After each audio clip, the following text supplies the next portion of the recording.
Hello बच्चों, welcome to this amazing platform of Physics Wala. This is Nancy Della and today we will discuss the next lecture of the chapter evolution. तो आज का lecture शुरू करने से पहले एक बार हम ये देखते हैं कि पिछले लेक्चर के अंदर हमने क्या किया था। तो हम एविडेंसेस पढ़ रहे थे एवोल्यूशन के, जिसके अंदर 5 एविडेंसेस हमने पढ़ने हैं। Morphological, anatomical evidence, biochemical evidence, और ये दोनों हम बहुत अच्छे से पढ़ चुके थे। कल हमने किया था एम्ब्रियोलॉजिकल एविडेंस। एम्ब्रियोलॉजिकल एविडेंसेस के अंदर हमने देखा था कि अगर हम ऑर्गेनिजम्स के एम्ब्रियो की स्टडी करें तो हमें बहुत ज़्यादा सिमिलरिटीज देखने को मिलती हैं और हमें एवोल्यूशन के बारे में पता चलता है। तो एम्ब्रियोलॉजिकल एविडेंसेस के अंदर हमने देखा था कि जो भी एम्ब्रियो का जो पैटर्न है डेवलपमेंट का, सारे के सारे ट्रिप्लोब्लास्टिक एनिमल्स का वो सेम है। फिर हमने देखा था development of organs in the vertebrates, early early embryonic development in vertebrates. हमने बहुत सारे एग्जांपल्स किए थे और हमने पढ़े थे 2 लॉ। एम्ब्रियोलॉजिकल एविडेंसेस के अंदर हमने 2 लॉ पढ़े थे। एक तो वॉन बेयर लॉ था, और वॉन बेयर को हम फादर ऑफ एम्ब्रियोलॉजी भी बोलते हैं। और हमने पढ़ा था बायोजेनेटिक लॉ। बायोजेनेटिक लॉ जो कि अर्नेस्ट हैकल ने दिया था। और बायोजेनेटिक लॉ क्या कहता है? Ontogeny repeats phylogeny. ठीक है। अगर अगर मैं बात करूँ fishes, amphibians, reptiles, birds and mammals, तो एम्फीबियंस, रेप्टाइल्स, बर्ड्स, मैमल्स, ये सारे के सारे कहाँ से इवॉल्व हुए? फिशेज से। तो इनका जो एम्ब्रियो है, हायर ऑर्गेनिज्म का जो एम्ब्रियो है, वो एंसेस्टर के जो एडल्ट कैरेक्टर्स है उनको शो करेगा। और यही कहता था biogenetic law. Ontogeny repeats phylogeny, हमने इसके एग्जाम्पल देखे थे। फिर हमने पढ़ा था बायोजियोग्राफिकल एविडेंस। ठीक है। बायोजियोग्राफिकल एविडेंसेस के अंदर भी हमने बहुत सारे एग्जाम्पल पढ़े थे, जैसे कि डार्विन फिंचेस के बारे में हमने पढ़ा था। और हमने पढ़ा था restricted distribution of animals and discontinuous distribution of closely related species. ठीक है। तो हम 4 एविडेंसेस यहाँ पर पढ़ चुके हैं, जैसे कि मॉर्फोलॉजिकल, एनाटॉमिकल। और मॉर्फोलॉजिकल एनाटॉमिकल के अंदर 2 चीज़ें बहुत ज़्यादा इंपॉर्टेंट है, homologous organ and analogous organ. ठीक है। Homologous organ, analogous organ, connecting link, atavism, ये सारी की सारी चीज़ें हमने पढ़ी थी। एम्ब्रियोलॉजिकल एविडेंसेस के एग्जाम्पल हमने पढ़े थे। तो जो ये एविडेंसेस वाला जो पोर्शन है, इस पोर्शन से आप अपना एक क्वेश्चन एक्सपेक्ट कर सकते हो। ठीक है।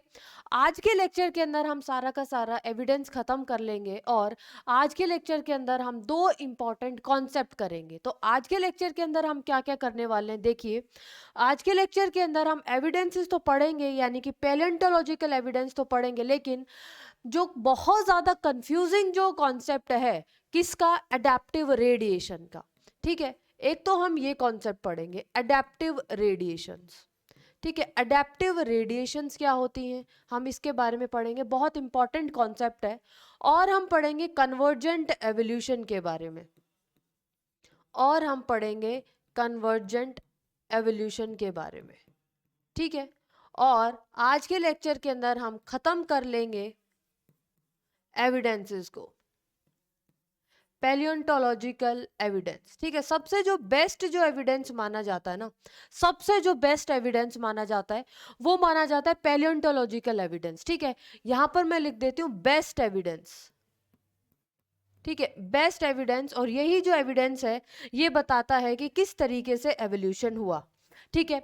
मतलब बताते तो और भी सारे हैं, जैसे कि बायोकेमिकल भी बताता है, एम्ब्रियोलॉजिकल भी बताता है। तो ये जो एवोल्यूशन है ना, ये सारा का सारा एजम्पशन के ऊपर बेस्ड है। ऑलराइट। तो सबसे अगर मैं बेस्ट बताऊं कि सबसे जो बेस्ट जो एविडेंस है, वो बताता है आपका पैलेंटोलॉजिकल एविडेंस। और जो सेकंड बेस्ट एविडेंस की बात करूं, तो जो सेकंड जो बेस्ट एविडेंस है, वो है आपका बायोजियोग्राफिकल एविडेंस। ठीक है। तो ये दो 3 चीजें हम आज के लेक्चर के अंदर कवर करने वाले हैं। इस चैप्टर के अंदर आपका ज्यादा कुछ नहीं बचता है। एक लेक्चर आपका लगेगा थ्योरी ऑफ एवोल्यूशन के अंदर, कि किस किस साइंटिस्ट ने क्या क्या थ्योरीज दी थी। और एक लेक्चर आपका लगेगा हार्डी वेनबर्ग प्रिंसिपल, और जितनी भी सारी की सारी जो चीज़ें हैं, जो मॉडर्न जो थ्योरी है, म्यूटेशन के बारे में हम पढ़ेंगे, और ह्यूमन एवोल्यूशन के बारे में। तो अप्रॉक्सीमेटली 2 या 3 लेक्चर के अंदर आपका ये चैप्टर खत्म हो जाएगा। ठीक है। और थोड़ा सा आई नो ये जो जो चैप्टर है इसके अंदर आपको थोड़े से चीज़ें याद करनी होंगी, जैसे ह्यूमन हेल्थ एंड डिजीज़ के अंदर जब हमने इम्यूनिटी पढ़ा था, और जो लास्ट जो यूनिट हमने करी थी बायोटेक्नोलॉजी, वो तो पूरी की पूरी कॉन्सेप्चुअल थी, उसके अंदर आपने कुछ मतलब रट्टा नहीं मारना था। लेकिन हाँ, मैं ये फैक्ट डिनाई नहीं कर रही कि जो एवोल्यूशन जो चैप्टर है इसके अंदर आपको चीज़ें याद नहीं करनी पड़ेंगी, फैक्चुअल बातें हैं ये आपको याद करनी पड़ेंगी। और ऐसा नहीं है कि आप एक दिन लो और पूरा का पूरा एक दिन के अंदर ये रट्टा मार के चैप्टर ख़त्म कर दो। ठीक है, तो डेली का काम आपने डेली करना है। आपकी जो एग्ज़ाम डेट है वो अनाउंस हो चुकी है।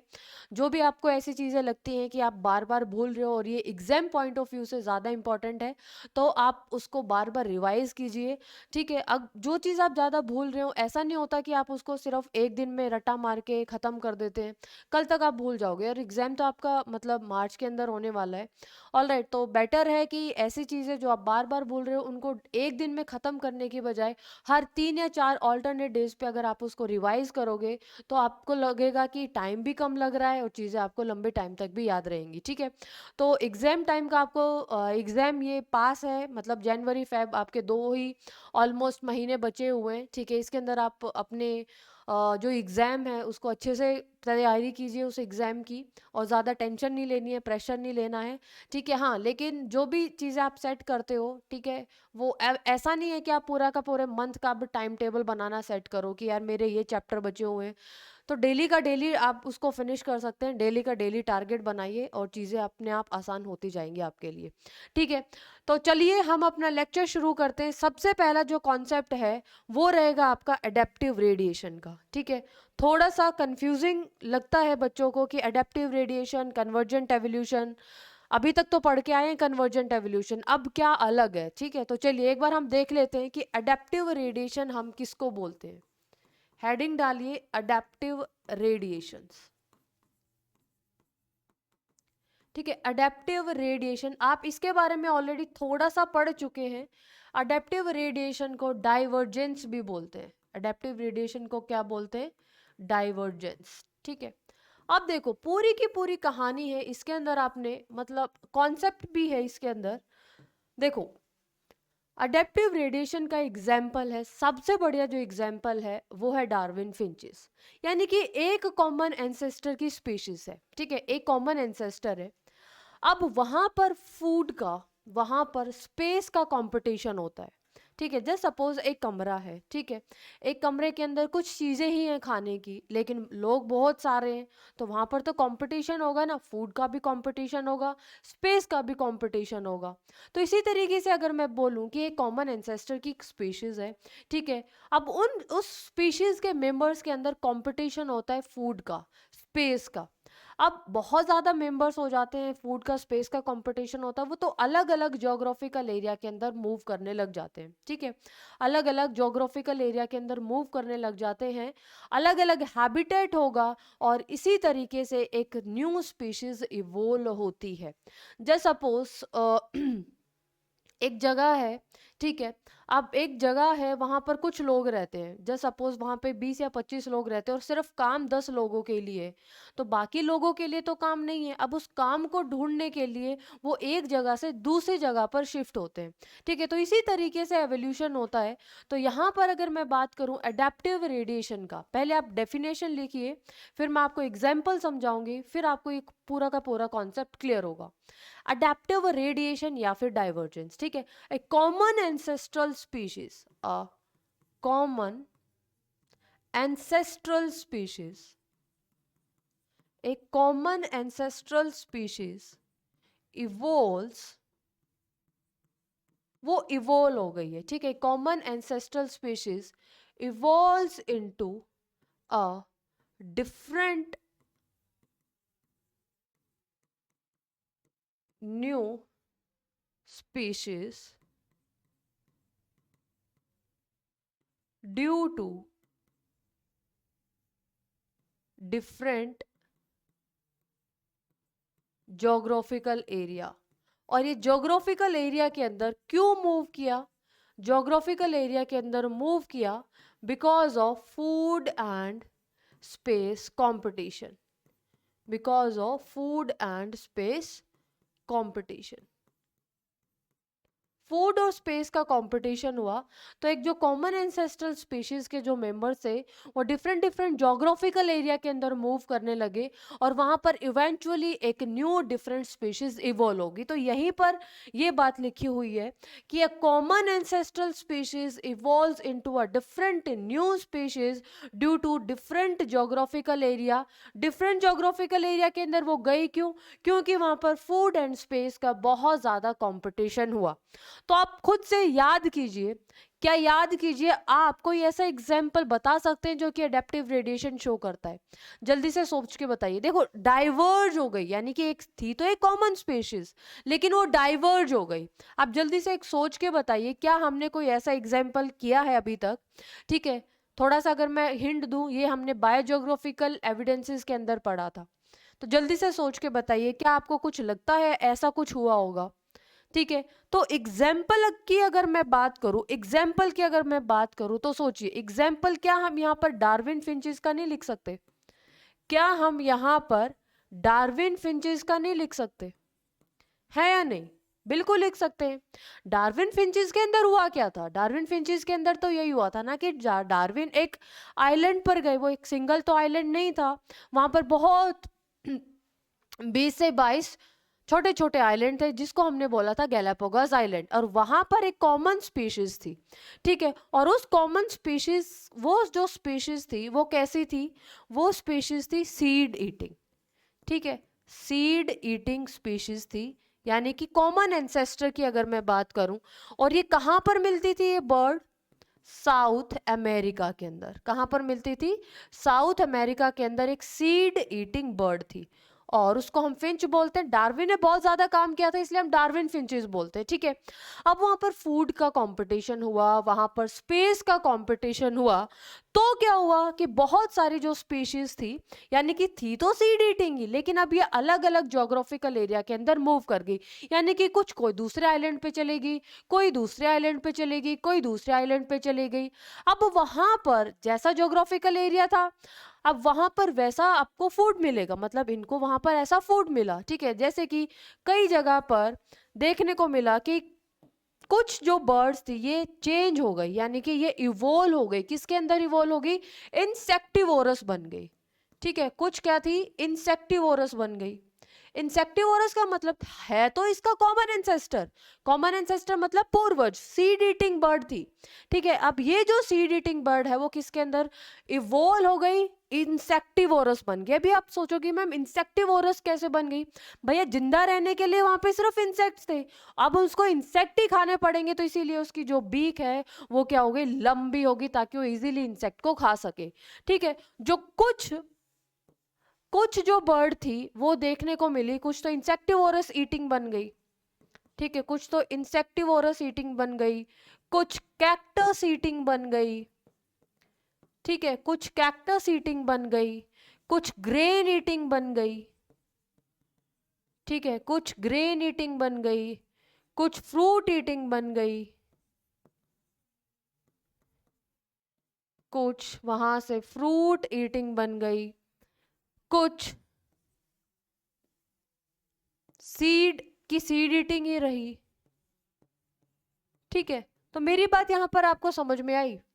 मतलब है तो कॉमन एंसेस्टर। कॉमन एंसेस्टर क्या है? सीड ईटिंग है। ठीक है, जो साउथ अमेरिका के अंदर मतलब बर्ड थी, यानी कि वो सीड ईटिंग थी। अब वहां पर कंपटीशन हुआ, बहुत सारे मेंबर्स हो गए, तो अलग अलग जोग्राफिकल एरिया के अंदर उन्होंने मूव करना शुरू किया। अब मूव करना शुरू किया तो वहां पर जैसा फूड होगा, ठीक है, उसी तरीके से उनके अंदर मॉडिफिकेशन हो गया और एक न्यू स्पीशीज बन गई। जैसे कुछ सीड ईटिंग हो गई, कुछ कैक्टस ईटिंग हो गई, कुछ ग्रेन ईटिंग हो गई, कुछ फ्रूट ईटिंग हो गई। मेरी बात समझ में आई? और यही इसी तरीके से ये किसका एग्जाम्पल है? डार्विन फिंच का, यानी कि कॉमन एंसेस्ट्रल स्पीशीज है। मैंने जो भी डेफिनेशन लिखी है मैं ये आपको एक्सप्लेन कर रही हूँ। लिखा क्या है मैंने? कॉमन एंसेस्ट्रल स्पीशीज है, ये इवॉल्व होगी डिफरेंट न्यू स्पीशीज के अंदर due to different geographical area. ये यहाँ पे एक दूसरा आइलैंड होगा, यहाँ पे दूसरा आइलैंड होगा, यहाँ पर दूसरा आइलैंड होगा, यहाँ पर दूसरा आइलैंड होगा, यहाँ पर दूसरा आइलैंड होगा। ठीक है, तो ये पहला एग्जाम्पल किया है हमने किसका? अडेप्टिव रेडिएशन का। एक बहुत ज़्यादा इंटरेस्टिंग एक हम एग्जाम्पल करेंगे नेक्स्ट। जल्दी आप जल्दी से इसको नोट कीजिए और एक क्वेश्चन मैं पूछती हूँ आपसे कि जिस जहाज पर घूमते घूमते यात्रा की थी डार्विन साइंटिस्ट ने, उस जहाज का नाम आपने कमेंट बॉक्स में मुझे बताना है। ठीक है, तो जल्दी इसको नोट डाउन कीजिए, फिर हम करते हैं अडेप्टिव रेडिएशन का दूसरा एग्जाम्पल। ठीक है, फिर हम करते हैं अडेप्टिव रेडिएशन का दूसरा एग्जाम्पल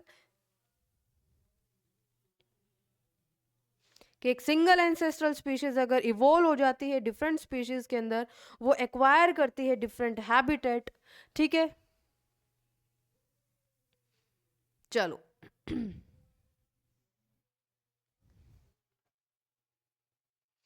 ये हो गया आपका एडेप्टिव रेडिएशन। अब हम बात करते हैं एक दूसरे एग्जाम्पल की।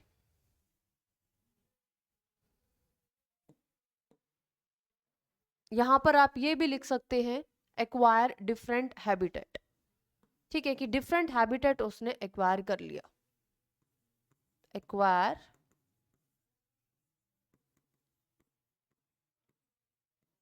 Different habitat. इसको अगर मैं और इजी बनाऊं तो आप यहां पर सिर्फ ये लिख सकते हैं, अगर आपको ये इजी बनाना है आप इस तरीके से लिख सकते हैं, into a new different species acquire different habitat.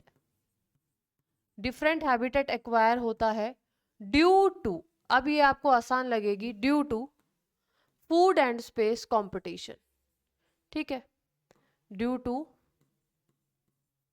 Food and, वो वाली भी ठीक थी, अगर आप इसको और सिंप्लीफाई करना चाहते हैं तो ये वाली डेफिनेशन है, ये भी ठीक है।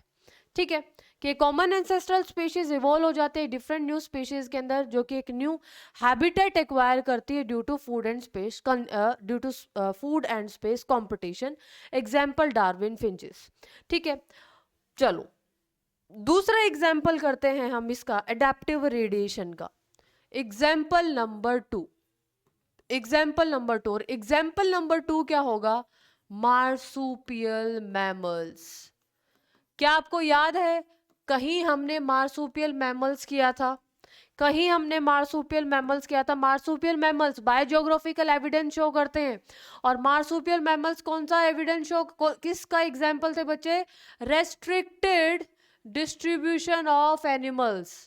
रेस्ट्रिक्टेड डिस्ट्रीब्यूशन ऑफ एनिमल्स, कुछ याद आया पिछली क्लास का? ठीक है, अभी अभी पढ़ा था, ज्यादा दिन नहीं हुए हुए हैं, कल ही पढ़ा था हमने। मार्सुपियल मैमल्स किसका एग्जाम्पल शो करते हैं बच्चे? Restricted distribution of animals. यानी कि पहले एक बहुत बड़ा एक लैंड मास होता था, सिंगल लैंड मास होता था, जिसको हम पेंजिया बोलते थे।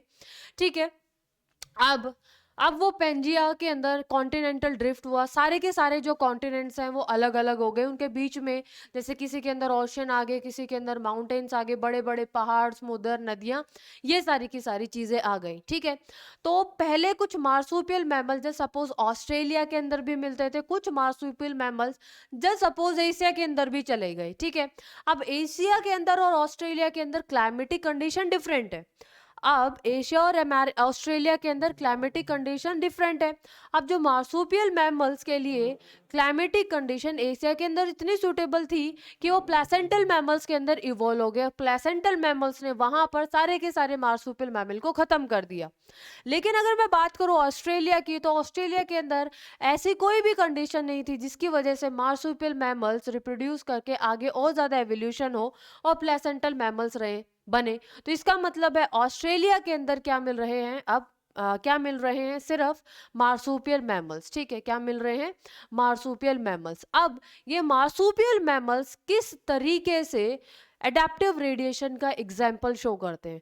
फॉर एग्जाम्पल अगर मैं बात करूं एक प्रॉपर, अब जो भी मार्सुपियल मैमल्स है कहाँ पर मिलते हैं? ये सारे के सारे जो मार्सुपियल मैमल्स हैं ये मिलते हैं ऑस्ट्रेलिया के अंदर। ठीक है, तो एक कॉमन एंसेस्टर रहा होगा मार्सुपियल मैमल का, अब वहाँ पर जो मेंबर्स के बहुत सारे मेंबर्स बढ़ गए ऑस्ट्रेलिया के अंदर। वहाँ पर फूड के लिए, स्पेस के लिए कंपटीशन हुआ और उन्होंने अलग अलग जगह पर जाना शुरू कर दिया और वहाँ पर उन्होंने अलग अलग हैबिटेट को क्या कर लिया, एक्वायर कर लिया। ठीक है, अब एक न्यू वहाँ पर इवोल्यूशन हुआ, एक न्यू स्पीशीज बन गई। जैसे कि अगर मैं बात करूँ कि कोई ऐसा बन गया कि जो कि पेड़ों पर रह सके। ठीक है, कोई मार्सुपियल मैमल ऐसा बन गया जो कि उछल कूद कर सके, जैसे कि कैंगारू की बात करूं मैं। कोई मार्सुपियल मैमल्स ऐसा बन गया जो कि गड्ढे खोद के उसी के अंदर रहता था। कोई मार्सुपियल मैमल ऐसा बन गया जो पेड़ों के ऊपर ग्लाइड करता था। मतलब आप समझ रहे हो, मतलब है तो कॉमन एंसेस्टर, मार्सुपियल का एक कॉमन एंसेस्टर है। लेकिन वहां पर इतना ज्यादा कंपटीशन हो गया, इतना ज्यादा कंपटीशन हो गया फूड एंड स्पेस का, कि वहां पर उन्होंने डाइवर्ज होना शुरू कर दिया। डाइवर्जेंस तभी तो बोलते हैं ना, डाइवर्जेंस, एडेप्टिव रेडिएशंस को क्या बोलते हैं, डाइवर्जेंस बोलते हैं। तो इसका मतलब क्या हुआ कि फूड और स्पेस की वजह से इन्होंने अलग अलग हैबिटेट को एक्वायर कर लिया और जैसी भी कंडीशंस थी उसी के अकॉर्डिंग इन्होंने इवॉल्व कर लिया अपने आप को। और ऐसा नहीं है भाई, आज यहाँ पर जैसे कि कोई चीज़ है नहीं और वहाँ पर मैं वहाँ पर एक न्यू स्पीशीज है, वहाँ पर एक न्यू स्पीशीज कुछ ही ईयर्स के अंदर बन जाती है। ठीक है, 5 साल के अंदर आपको देखने को मिलेगा एक नई स्पीशीज बन गई, ऐसा नहीं होता है। बहुत सारे साल वहां पर लगता है, मिलियन ऑफ ईयर्स लगते हैं एवोल्यूशन के अंदर। ठीक है, ऐसा नहीं है कि यहाँ पर आप आर्टिफिशियली एक अनफेवरेबल कंडीशंस मतलब क्रिएट कर दोगे और सॉरी, आर्टिफिशियल कंडीशन आप क्रिएट कर दोगे और आप देखने लगोगे कि क्या 2-3 दिन में नई स्पीशीज आ जाएगी। तो ऐसा नहीं होता है, मिलियन ऑफ ईयर्स लगते हैं एवोल्यूशन के अंदर एक न्यू स्पीशीज को बनने में। तो क्या मार्सुपियल मैमल्स का एग्जांपल समझ में आया आपको अडेप्टिव रेडिएशन में? समझ में आया या नहीं आया? तो एक बार हम लिख लेते हैं मार्सुपियल मैमल्स के बारे में। जस्ट सपोज ये एक मार्सुपियल मैमल्स का कॉमन एंसेस्टर है। ठीक है, मार्सुपियल मैमल का एंसेस्टर। ठीक है, पूर्वज है। ठीक है, पूर्वज है, मार्सुपियल मैमल एंसेस्टर है। अब यहाँ से अलग अलग आपको देखने को वैरायटी मिलेगी। ठीक है, अलग अलग देखने को मिलेगी। जैसे कि अगर मैं बात करूं कि कुछ यहाँ से बन गए मार्सुपियल मोल। ठीक है, कुछ आपको मिल गए छुछंदर, मार्सुपियल मोल। कुछ बन गए मार्सुपियल रैट। ठीक है, माउस। कुछ बन गए जो कि पेड़ों पर रहते थे। ठीक है, ग्लाइडर्स। ठीक है, कुछ बन गए मार्सुपियल टेस्मेनियन टाइगर कैट। ठीक है, टेस्मेनियन टाइगर कैट। ये अलग अलग यहां से चीजें बननी शुरू हो गई। ठीक है, कुछ बन गए पांडा जैसे, अगर मैं बात करूं, कुछ बन गए कोयला पांडा जैसे। ठीक है, कुछ रैबिट जैसे बन गए, क्यूट से बैंडिक्यूट। ठीक है, कुछ चींटियों को खाने वाले बन गए। ठीक है, उनको हम एंट ईटर बोलते हैं, लेकिन उसके ऊपर मतलब छोटे छोटे धब्बे से थे, धारियां सी थी, इसलिए हम उसको बोलते हैं बैंडेड एंट ईटर। हम क्या बोलते हैं, बैंडेड एंट ईटर और ईटर। और इनका एक दूसरा नाम भी है बच्चे, वो भी आपको याद रखना पड़ेगा, नम्बेट। ठीक है, ऑल राइट। तो इस तरीके से क्या हो गई, कुछ कैंगारू बन गए। ठीक है, ये तो सबसे जो मोस्ट कॉमन मार्सुपियल मैमल है जो आपने सुना ही होगा, कैंगारू। ऑल राइट, कुछ स्पॉटेड कैस्कस बन गए, स्पॉटेड कैस्कस बन गए। ठीक है, कुछ मार्सुपियल मोल हो गया, कैस्कस हो गया, मार्सुपियल रैट हो गया, फ्लाइंग फैलेंजर। ठीक है, कुछ फ्लाइंग फैलेंजर बन गए, फ्लाइंग फैलेंजर बन गए। ऑलराइट, तो इस तरीके से कहने का मतलब क्या है? कहने का मतलब है मार्सूपियल मैमल्स का एक कॉमन एंसेस्टर है, ठीक है। अब यहाँ पर मेंबर्स के बीच में कंपटीशन हुआ। अब इन्होंने अलग अलग हैबिटेट को क्या कर लिया? एक्वायर कर लिया। इन्होंने अलग अलग हैबिटेट को एक्वायर कर लिया, उसके अकॉर्डिंग इनके अंदर मॉडिफिकेशन हुआ और एक न्यू स्पीशीज इवॉल्व हो गई, ठीक है। तो जैसे कि है तो कॉमन एंसेस्टर, लेकिन यहाँ से स्पीशीज का क्या हो गया? डाइवर्सिफिकेशन हो गया। कुछ मार्सूपियल मोल बन गए, कुछ स्पॉटेड कैस्कस बन गए, कुछ मार्सूपियल रैट बन गए, कुछ फ्लाइंग फैलेंजर बन गए, कुछ टेस्मेनियन टाइगर कैट बन गई, कुछ कोयला पांडा जैसे बन गए, ठीक है। कुछ क्या बन गए बच्चे? पांडा जैसे बन गए, कुछ बन गए यहां से मंकी जैसे, ठीक है। तो मतलब ये सारी की ऑलरेडी हो गया, ठीक है। तो ये सारी की सारी चीजें यहाँ पे देखने को मिलती हैं और इस तरीके से आप कह सकते हो कि मार्सूपियल मैमल, जो भी मार्सूपियल मैमल्स भी हैं, ये भी किसका एग्जाम्पल शो करते हैं? अडेप्टिव रेडिएशन का एग्जाम्पल शो करते हैं, ठीक है। तो जल्दी से इसको नोट डाउन कीजिए। एक कॉन्सेप्ट हमारा हो गया है, फिर हम चलेंगे अब नेक्स्ट कॉन्सेप्ट के ऊपर, जिसको हम बोलते हैं कन्वर्जेंट एवोल्यूशन, और इसी का दूसरा नाम है अडेप्टिव कन्वर्जेंस। इसी का दूसरा नाम क्या है? Adaptive convergence. पहले हम उसकी डेफिनेशन लिखेंगे, फिर हम उसको समझेंगे, और बहुत ज़्यादा इम्पॉर्टेंट है ये। तो जल्दी से आप इसको नोट डाउन कीजिए, ये आपको बनाना पड़ेगा एग्जाम में। अगर आपसे अडेप्टिव रेडिएशन के बारे में पूछते हैं तो ये आपको बनाना पड़ेगा, ठीक है। तो जल्दी कीजिए ये सारी की सारी चीज़ें यहाँ से।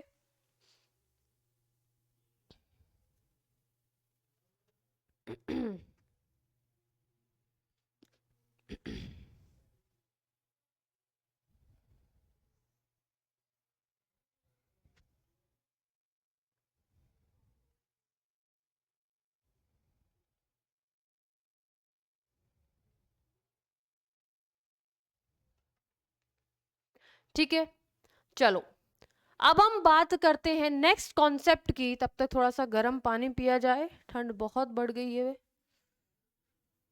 ठीक है। चलो जल्दी से ये लिखिए, फिर हम बात करते हैं।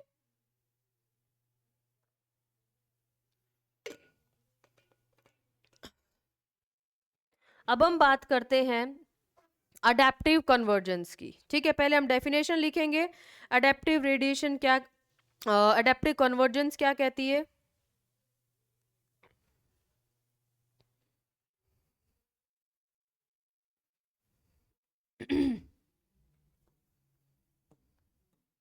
चलो, जो सेकंड जो कॉन्सेप्ट है that is convergent evolution. That is convergent evolution या फिर अडेप्टिव कन्वर्जेंस। Adaptive convergence.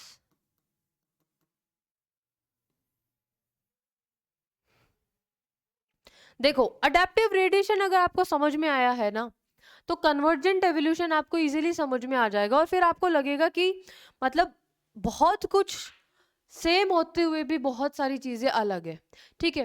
देखो, अडेप्टिव रेडिएशन के अंदर क्या हुआ था? अडेप्टिव रेडिएशन के अंदर हुआ था कि एक एंसेस्टर था, ठीक है। एक कॉमन एंसेस्टर था, उस कॉमन एंसेस्टर से बहुत सारी स्पीशीज बनी, ठीक है। क्योंकि उन्होंने अलग अलग डिफरेंट डिफरेंट हैबिटेट को एक्वायर कर लिया। कन्वर्जेंट एवोल्यूशन के अंदर क्या होता है कि अडेप्टिव रेडिएशन यहाँ पर भी हो रही है, ठीक है। एक जस्ट सपोज दो अडेप्टिव रेडिएशन हो रही है। एक अडेप्टिव रेडिएशन ऑस्ट्रेलिया के अंदर हो रही है, एंड जस्ट सपोज एक अडेप्टिव रेडिएशन हो रही है आपकी एशिया के अंदर, ठीक है। एरिया अलग अलग है, कहाँ ऑस्ट्रेलिया कहाँ एशिया, हो तो रहा है दोनों के अंदर ही अडेप्टिव रेडिएशन, यानी कि एक कॉमन एंसेस्टर से अलग अलग स्पीशीज बन रही है, एक कॉमन एंसेस्टर से अलग अलग स्पीशीज बन रही है, एक ऑस्ट्रेलिया के अंदर बन रही है, एक एशिया के अंदर बन रही है, ठीक है। अब हो क्या रहा है वहां पर? एनवायरमेंटल कंडीशन सेम है। अब एनवायरमेंटल कंडीशन सेम है तो स्पीशीज इस तरीके से इवॉल्व होती है कि इनके अंदर जो फिजिकल जो कैरेक्टर्स हैं वो सेम दिखाई देते हैं, ड्यू टू सेम इकोलॉजिकल निश। क्या मेरी बात समझ में आई? देखो एक बार फिर से सुनो।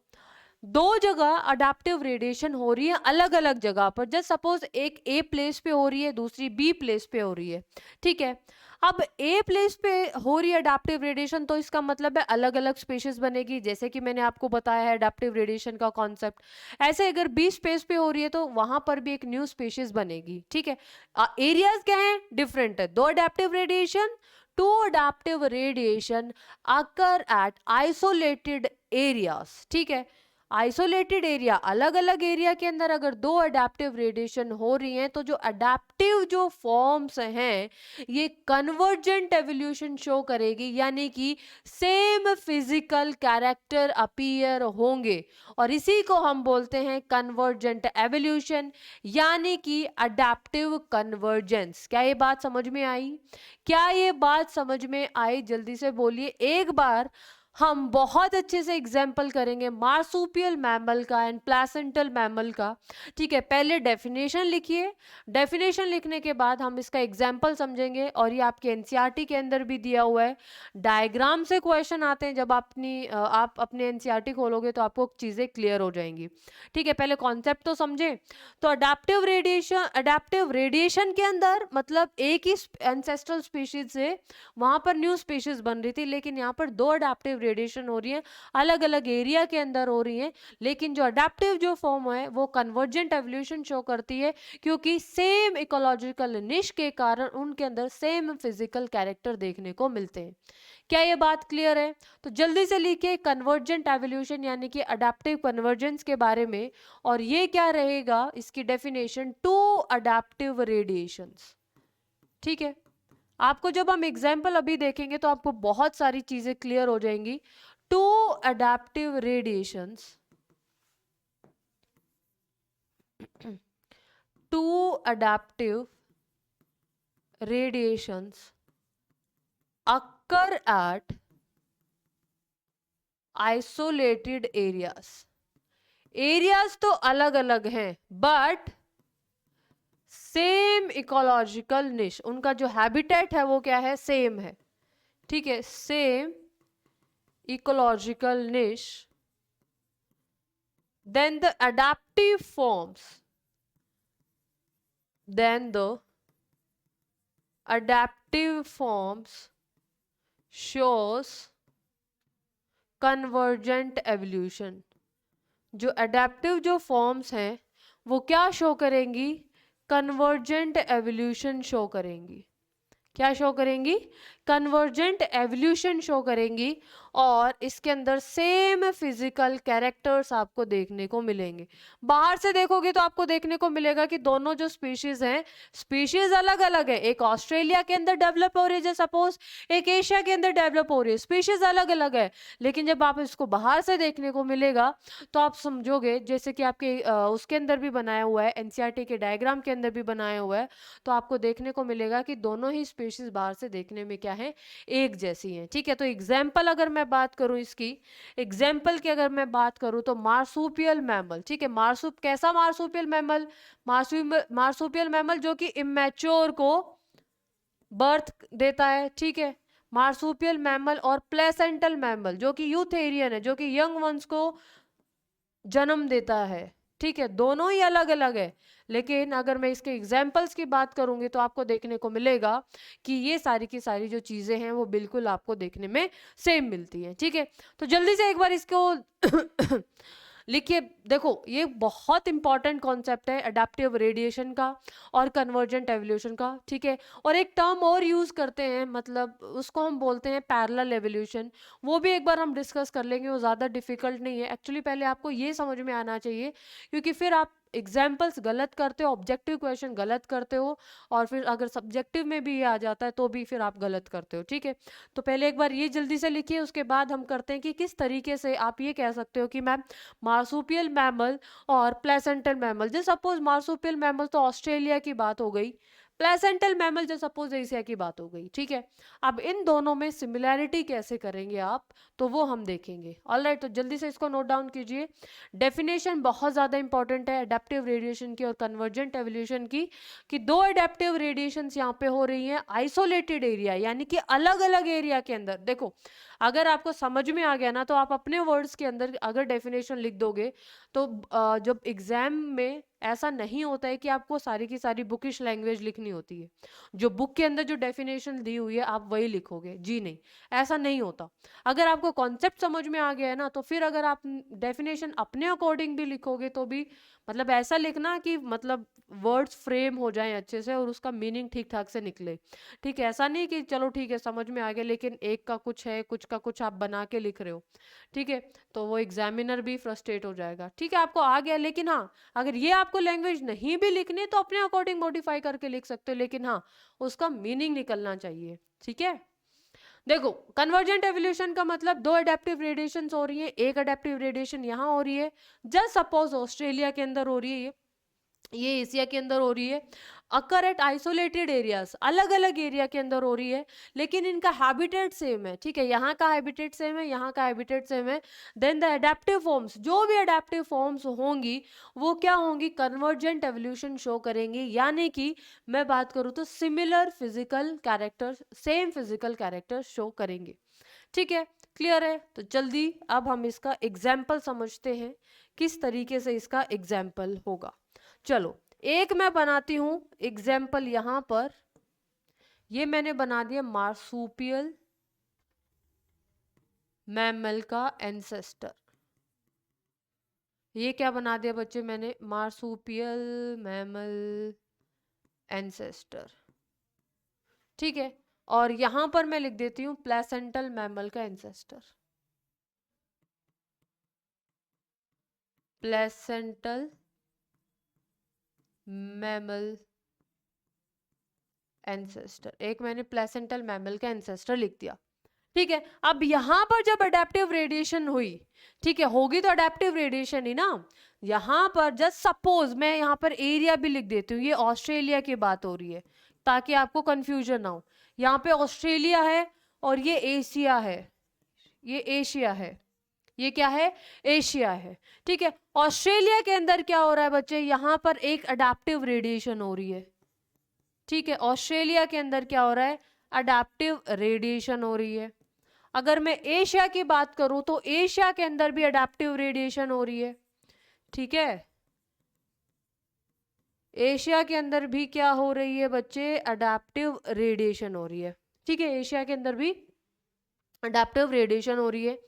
यहां से एक स्पीशीज बनी, ठीक है, फॉर एग्जाम्पल यहां से बनी बच्चे मार्सूपियल मोल, यहां से बना बच्चा मार्सूपियल मोल। ठीक है, और अगर मैं बात करूं यहां पर फ्लाइंग फैलेंजर ले लो, क्या ले लो आप, फ्लाइंग फैलेंजर। ठीक है, और यहां पर अगर मैं बात करूं, ठीक है, इसको मैं दूसरे कलर से रिप्रेजेंट करती हूं, बोले तो पिंक, बोले तो ग्रीन।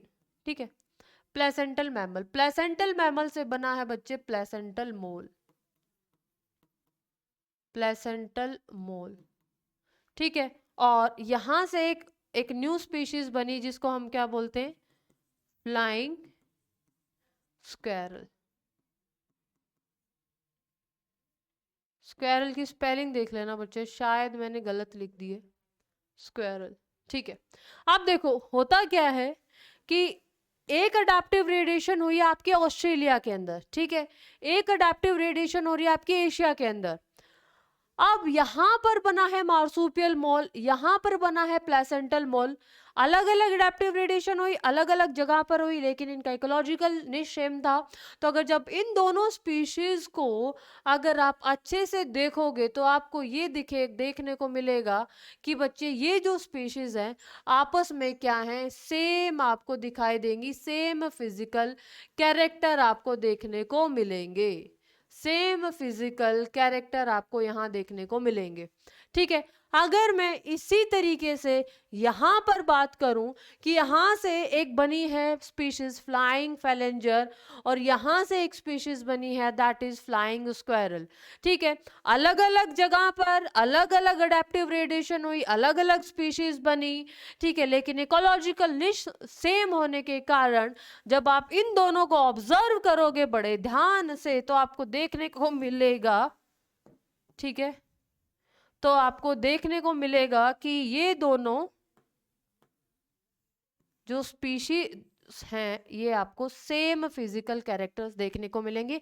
बाहर से आपको देखने को मिलेगा एक मार्सूपियल है, ठीक है, एक मार्सूपियल मैमल है और दूसरा क्या है, प्लेसेंटल मैमल। ये यंग वन को जो फुल्ली मैच्योर है उनको जन्म देगा और ये इमैच्योर को देगा, यानी कि दोनों अलग अलग हैं भैया, ठीक है, लेकिन वहां पर इकोलॉजिकल निश सेम है तो ये दोनों क्या दिखेंगे, आपको सेम दिखेंगे। तो ये मैंने एक एग्जाम्पल बताया है कन्वर्जेंट एवोल्यूशन का और ये एक एग्जाम्पल है, आप यहाँ पे लिख सकते हो कन्वर्जेंट एवोल्यूशन का, ठीक है, यानी कि अडेप्टिव कन्वर्जेंस का, कन्वर्जेंट एवोल्यूशन या फिर अडेप्टिव कन्वर्जेंस का, ठीक है, मेरी बात समझ में आई। चलो जल्दी से इसको लिखिए।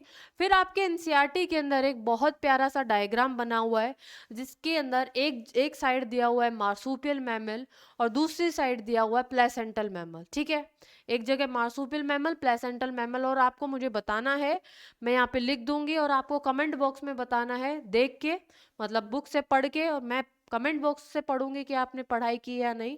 तो एक बार मैं कुछ एग्जाम्पल्स यहाँ पे लिखूंगी और कुछ आपको खुद से ढूंढ के उनके कमेंट बॉक्स में मुझे आंसर करना है, ठीक है।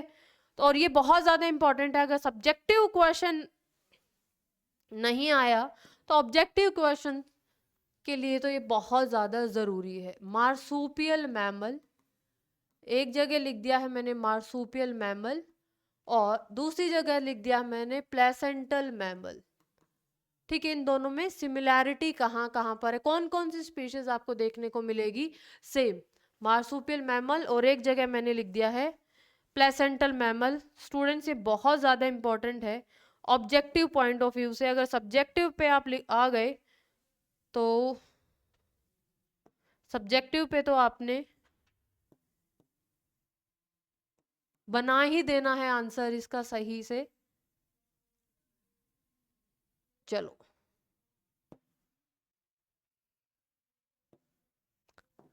चलो एग्जाम्पल हम शुरू करते हैं। सबसे पहले पहला एग्जाम्पल हो गया है मार्सूपियल मोल।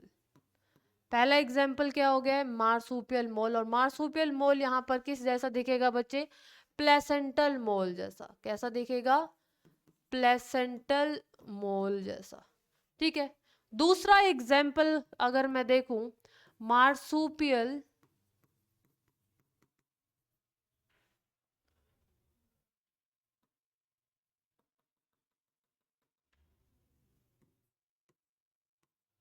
मार्सूपियल रैट या फिर माउस, ठीक है, तो ये कैसा दिखेगा बच्चे, ये दिखेगा सिमिलर टू प्लेसेंटल रैट या फिर माउस जैसा। ऑल राइट, थर्ड एग्जाम्पल अगर मैं बात करूं, नमबेट, ठीक है, नमबेट ले लो या फिर इसी को हम क्या बोलते हैं, बैंडेड एंट ईटर, नमबेट ले लो या फिर बैंडेड एंट ईटर। तो नमबेट और बैंडेड एंट ईटर की जैसा दिखेगा आपको, ये दिखेगा placental ant eater, placental ant eater, ठीक है, किस जैसा दिखेगा, प्लेसेंटल एंट ईटर जैसा, ठीक है। अगर मैं यहाँ पर फोर्थ एग्जाम्पल की बात करूं तो फ्लाइंग फैलेंजर, फ्लाइंग फैलेंजर, और ये जो फ्लाइंग जो फैलेंजर है ये किस जैसा दिखेगा बच्चे, प्लेसेंटल स्क्वायरल जैसा, किस जैसा दिखेगा, प्लेसेंटल स्क्वायरल जैसा, ठीक है। फिफ्थ अगर मैं एग्जाम्पल की बात करूं तो टैस्मेनियन टाइगर कैट, टैस्मेनियन टाइगर कैट, ठीक है, टैस्मेनियन टाइगर कैट कैसे दिखेगी बच्चे, प्लेसेंटल, प्लेसेंटल नहीं, टाइगर कैट, यानी कि यहाँ पे देखिएगा बच्चे बॉब कैट, ठीक है। Next Tasmanian wolf, Tasmanian wolf, Tasmanian wolf यहाँ से प्लेसेंटल वुल्फ, ठीक है, प्लेसेंटल वुल्फ। चलो, तो ये तो एग्जाम्पल मैंने आपको लिख दिए हैं, ठीक है। और भी वैसे बहुत 3 एग्जाम्पल और हैं आई गेस। जैसे कि अगर मैं बात करूं, स्पॉटेड कैस्कस, तो ये स्पॉटेड कैस्कस के बारे में आप मुझे बताएंगे कि किससे सिमिलर है, ठीक है।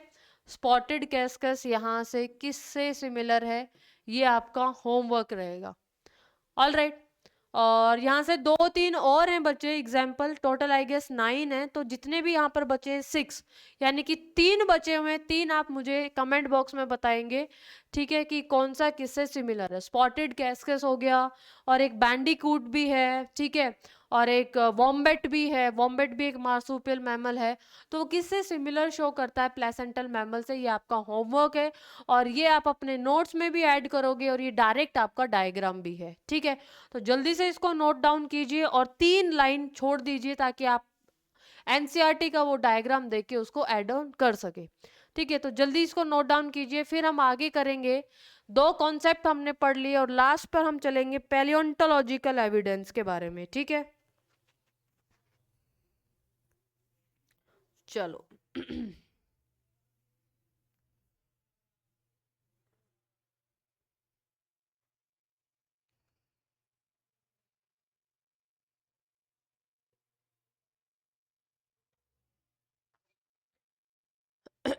लिख लिया जल्दी से।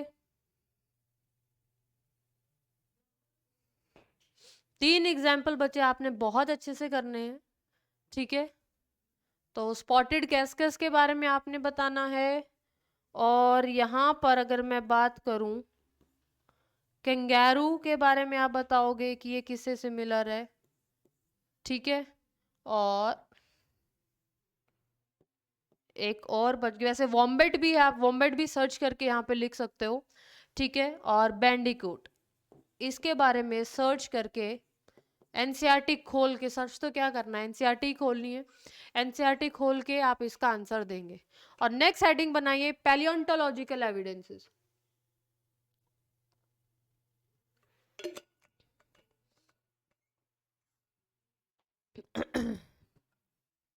पैलियोंटोलॉजिकल एविडेंसेस, ठीक है।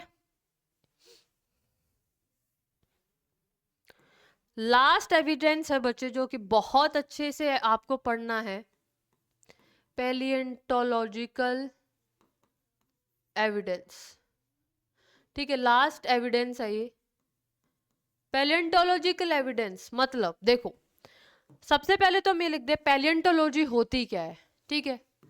लॉजी लिखा है तो इसका मतलब सीधी सी बात है, ये किसको बताएगा, ये स्टडी है, ठीक है। Palaeontology, the branch of science that deals with the study of fossils is known as palaeontology, ठीक है।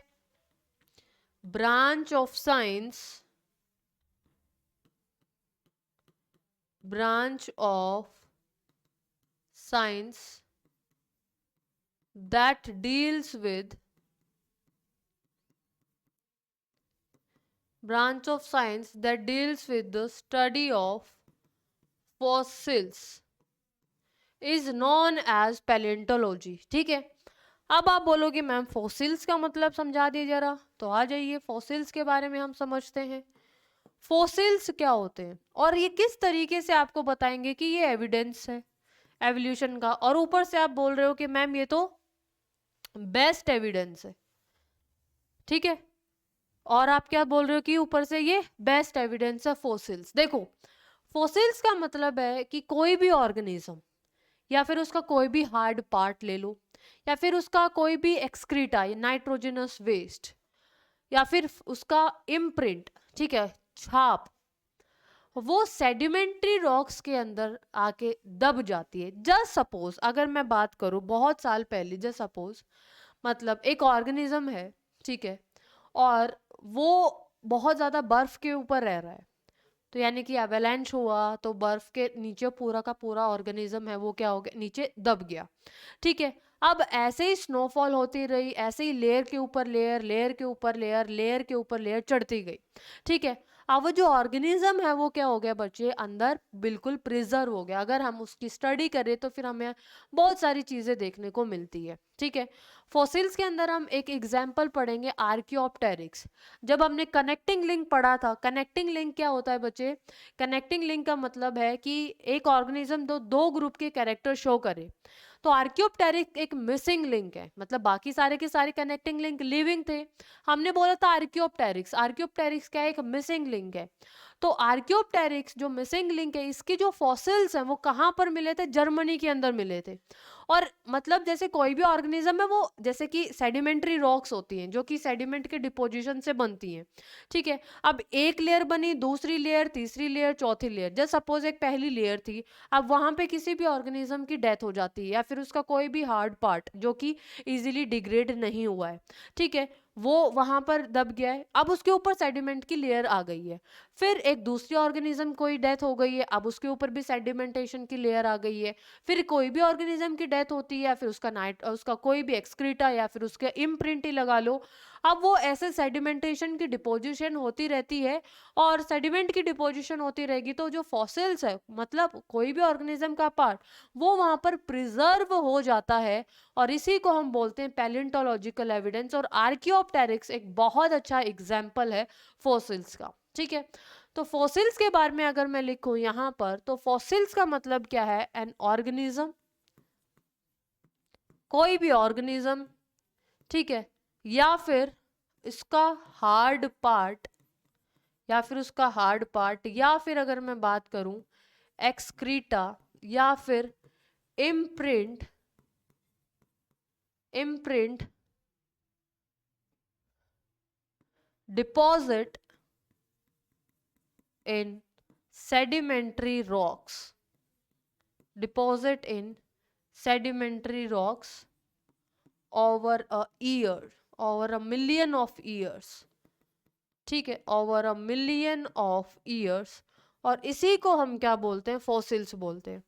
ठीक है, अगर मैं इसका एग्जाम्पल की बात करूं, ठीक है, अगर मैं फॉसिल्स के एग्जाम्पल सॉरी इसकी मतलब फॉसिल्स को हम किस तरीके से फाइंड आउट कर सकते हैं, फॉर एग्जाम्पल ये किस तरीके से हम पता लगा सकते हैं, कार्बन डेटिंग के बारे में आपने सुना होगा। ठीक है, सिर्फ आपको नाम याद रखना है, carbon dating. Electron spin resonance method है, इस तरीके से हम उसकी एज का पता लगा सकते हैं। ठीक है, electron spin resonance method, electron spin resonance method. ठीक है, फॉसिल्स की हम एज का पता लगा सकते हैं। ऑलराइट, और सबसे जो कॉमन एग्जाम्पल है फॉसिल्स का वो क्या होगा बच्चे, आर्कियोप्टेरिक्स। क्या होगा इसका, आर्कियोप्टेरिक्स। और ये जो आर्कियोप्टेरिक्स है ये किस किस के बीच में कनेक्टिंग लिंक है, it is a connecting link, sorry connecting link. देखो ऑप्शन के अंदर अगर मिसिंग लिंक है तो बेस्ट आंसर अपना मिसिंग लिंक है।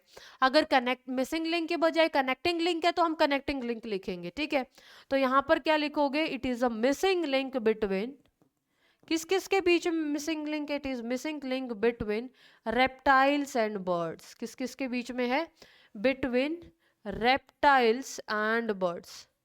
रेप्टाइल्स और बर्ड्स के बीच में ये क्या है, मिसिंग लिंक है। ठीक है, मतलब आर्कियोप्टेरिक्स किस किस के कैरेक्टर शो करता है, आर्कियोप्टेरिक्स रेप्टाइल्स के भी कुछ कैरेक्टर शो करता है, मैं आपको बताऊंगी, और ये बर्ड्स के भी कुछ कैरेक्टर शो करता है। और हम इस तरीके से हम ये कह सकते हैं कि जो रेप्टाइल, जो बर्ड्स है वो किससे इवोल्व हुए हैं, जो बर्ड्स है वो इवोल्व हुए हैं आपके रेप्टाइल से। ठीक है, तो देखो अब एक तो ये तो एवोल्यूशन हुई, ये तो हमें बताएगा ही बता रहा है।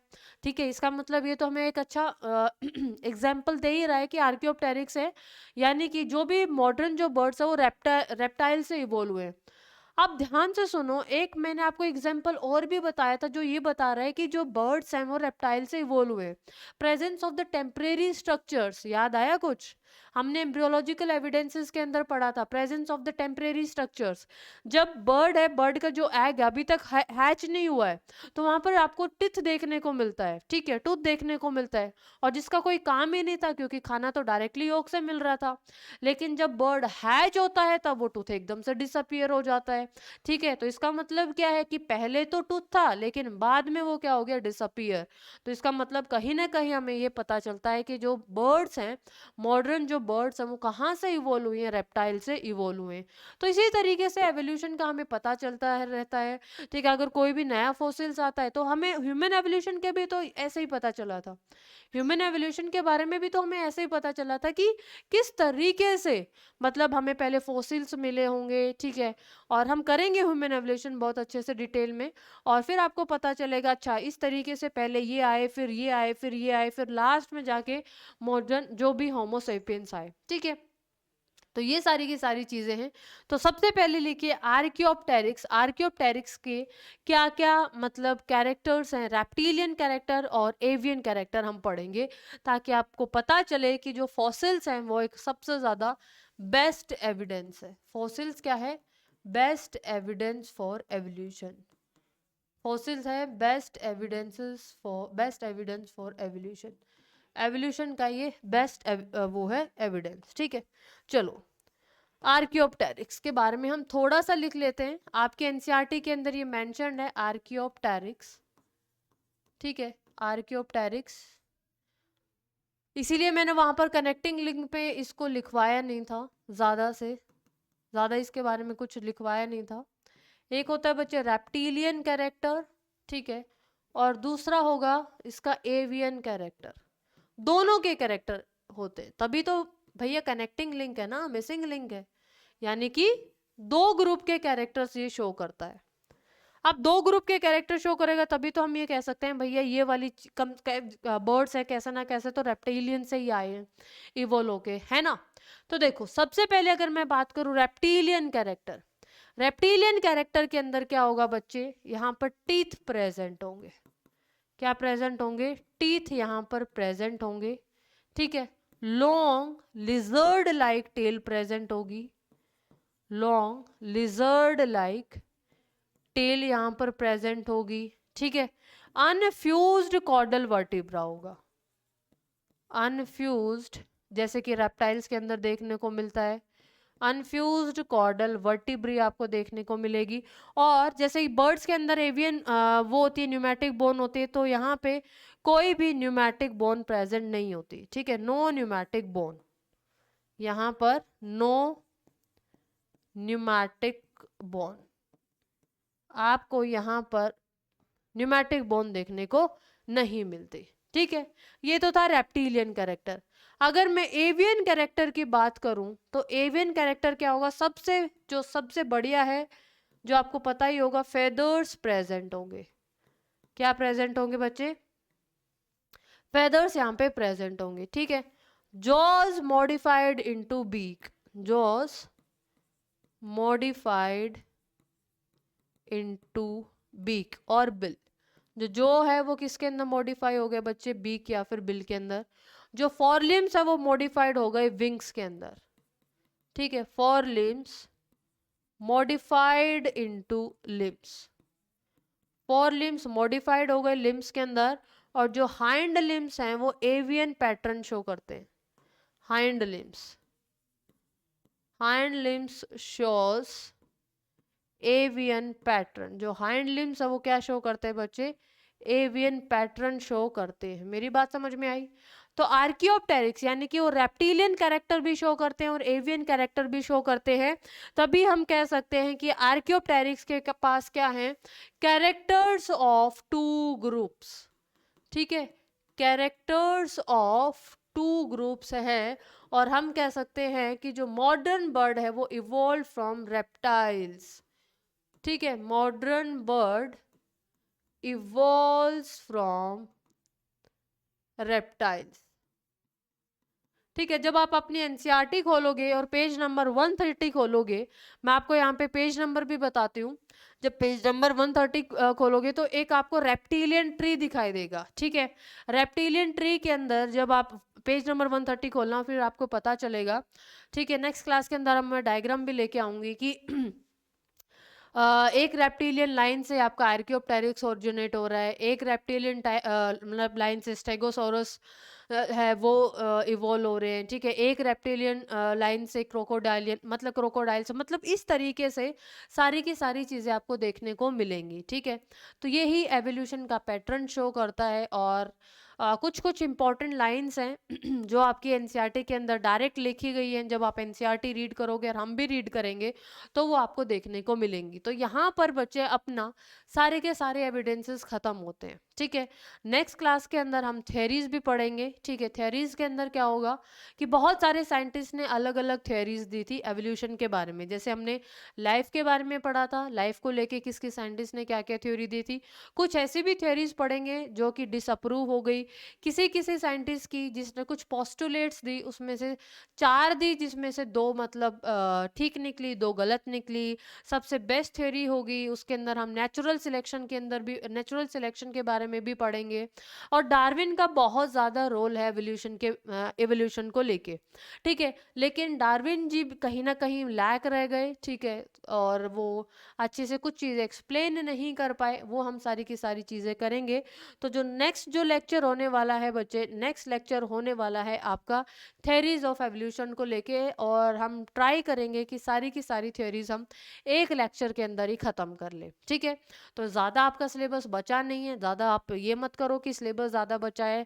जितना भी आपका सिलेबस हो गया है वो बहुत अच्छे से कवर हुआ है, ठीक है? और आगे भी 2 या 3 लेक्चर बचे होंगे, ठीक है? और वो लेक्चर भी हम अच्छे से करेंगे। अगर हम उड़ा के नहीं करेंगे कोई भी चीज़ें, जब अब तक नहीं उड़ाए तो अब क्या उड़ाएंगे, ठीक है? तो अच्छे से करिए, नोट्स बनाइए, पढ़ते रहिए, अपना ध्यान रखिए। जल्दी मिलते हैं। All the very best. Thank you so much.